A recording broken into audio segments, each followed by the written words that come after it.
wabarakatuh. Hai semuanya. Perkenalkan, nama Ibu Cindy Febianti, mahasiswa dari Pendidikan Guru Sekolah Dasar Universitas Negeri Semarang. Hari ini Ibu akan mengajak kalian belajar tentang salah satu materi IPS kelas 4, yaitu daerahku dan kekayaan alamnya. Sebelum mulai, yuk kita berdoa bersama terlebih dahulu supaya pembelajaran hari ini berjalan lancar dan penuh manfaat. Berdoa mulai. Bismillahirrahmanirrahim. Alhamdulillahirabbil alamin, arrahmanirrahim, maliki yaumiddin. Iyyaka na'budu wa iyyaka nasta'in. Ihdinas shiratal mustaqim, shiratal ladzina an'amta 'alaihim ghairil maghdubi 'alaihim waladdallin. Amin. Berdoa selesai.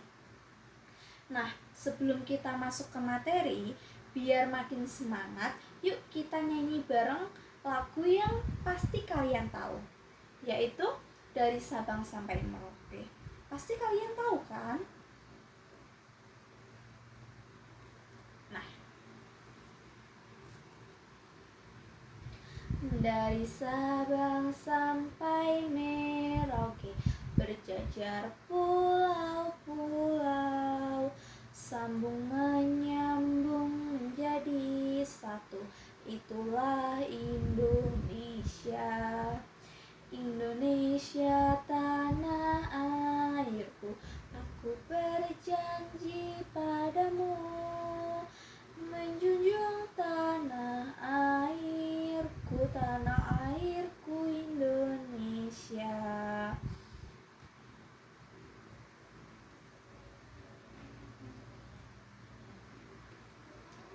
Nah, kalian semuanya hebat, tepuk tangan terlebih dahulu. Sekarang kita masuk ke bagian utama dari pembelajaran hari ini, yaitu membahas tentang daerahku dan kekayaan alamnya. Teman-teman, sebelum kita mulai tanya jawab, kita perlu tahu terlebih dahulu, apa sih kekayaan alam itu?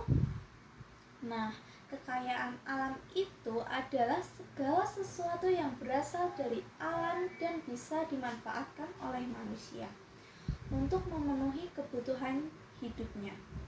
Misalnya, kita makan nasi, itu kan dari padi.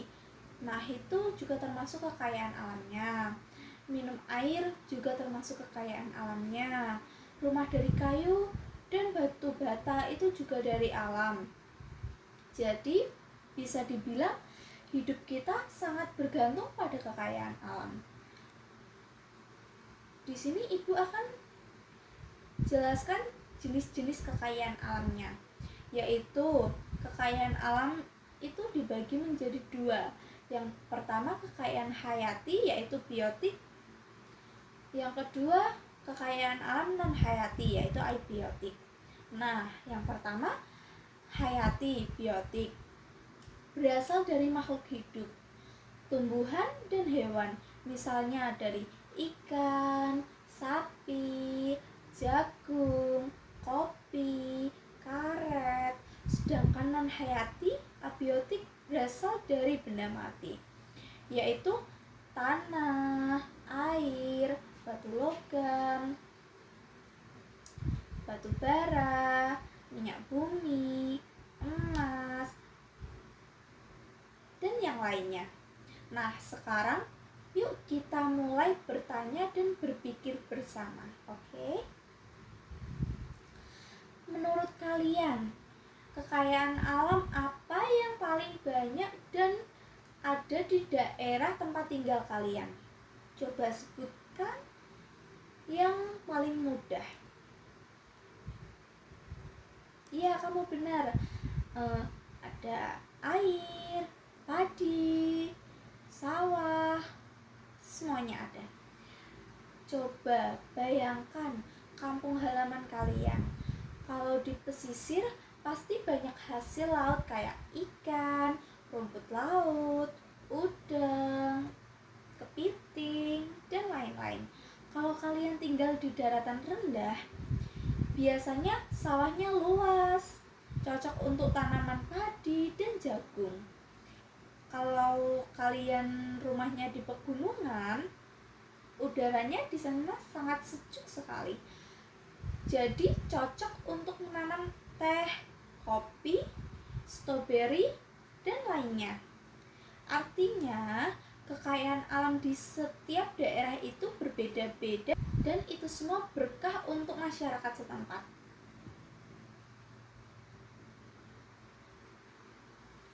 Kira-kira kenapa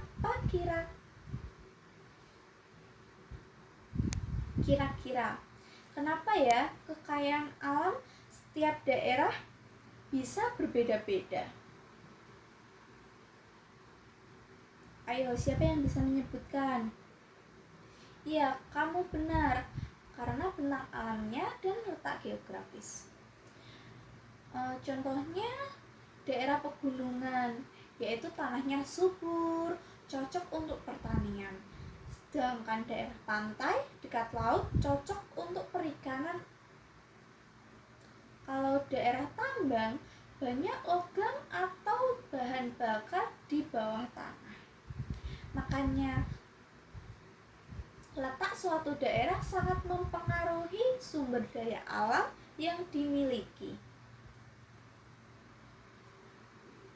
Pertanyaan selanjutnya, apa sih perbedaan kekayaan alam hayati dan non-hayati? Ayo diingat, tadi kan Ibu sudah menjelaskan. Kalau hayati itu dari makhluk hidup, contohnya tumbuhan, hewan, hasil pertanian seperti kopi, jagung, padi, ikan, dan lain-lain, masih banyak lagi.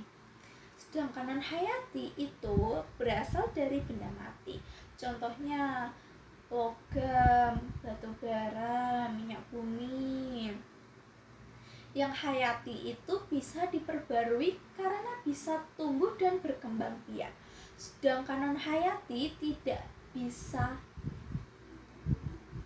Sedangkan non-hayati bisa habis karena tidak bisa diproduksi lagi dalam waktu singkat.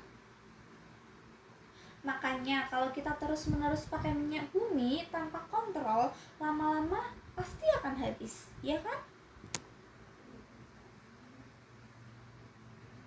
Pertanyaan selanjutnya, menurut kalian hal kecil apa yang bisa kita lakukan untuk menjaga kekayaan alam di daerah sekitar kita? Jawabannya banyak loh. Yang pertama, membuang sampah pada tempatnya, tidak merusak pohon atau menebang pohon sembarangan. Yang ketiga, hemat listrik atau air. Yang keempat, ikut menanam pohon di lingkungan sekitar atau di lingkungan sekolah. Contohnya begini, kalau kita hemat air saat mandi, itu artinya kita sedang menjaga air tanah. Kalau kita ikut kegiatan bersih sungai, itu berarti kita menjaga sumber air dan ikan. Jadi, menjaga alam bisa dimulai dari hal-hal kecil di sekitar kita loh. Nah, di sini Ibu akan menyimpulkan materi kita hari ini. Jadi, intinya kekayaan alam itu sangat penting banget dalam kehidupan. Setiap daerah punya kekayaan alam tersendiri. Ada 2 jenis. Yang pertama, kekayaan hayati, dan yang kedua, kekayaan alam non-hayati. Dan kita semua bisa ikut menjaganya.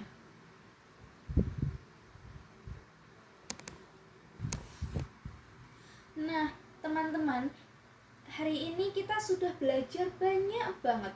Kita tahu bahwa kekayaan alam di Indonesia itu sangat beragam. Letak geografis mempengaruhi jenis sumber daya alam. Ada kekayaan alam hayati dan kekayaan alam non-hayati. Kita semua bisa ikut menjaga lingkungan. Semoga setelah ini kita semua jadi lebih peduli sama alam sekitar dan makin cinta dengan daerah kita. Terima kasih. Sudah belajar bersama Ibu hari ini? Jangan lupa terus belajar, terus bertanya, terus jaga bumi kita tercinta. Wassalamualaikum warahmatullahi wabarakatuh. Waalaikumsalam warahmatullahi wabarakatuh. Terima kasih.